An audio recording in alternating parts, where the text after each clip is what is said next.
ماں باپ کے لیے چند آیات ہیں، اولاد کے لیے چند آیات، رشتہ داروں کے لیے چند آیات، لیکن خاوند اور بیوی کے لیے سینکڑوں آیات۔ پورا مضمون چلتا ہے کہ خاوند اور بیوی زندگی کیسے گزاریں گے، ان کی زندگی گزارنے کے آداب کیا ہیں، اصول کیا ہیں۔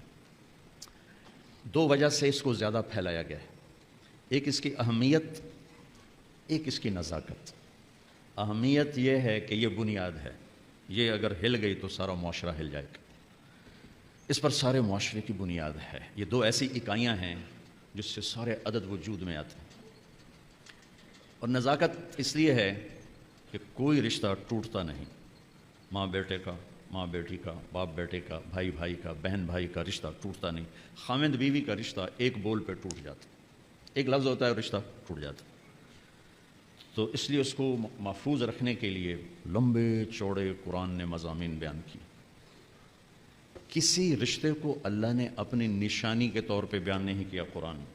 زمین آسمان کو اللہ کہتا میری نشانی ہے، ان فی خلق السماوات والارض، زمین آسمان، واختلاف اللیل والنہار، دن اور رات، والفلک التی تجری فی البحر بما ينفع الناس، سمندر میں بحری جہاز، وما انزل اللہ من السماء من ماء، آسمان سے پانی، فاحیا بہ الارض بعد موتها، زمین کا سبزہ، وبث فیہا من کل دابہ، اللہ کی مخلوق کا چلنا پھرنا، والسحاب وتصریف الریاح، ہواؤں کا ہیر پھیر،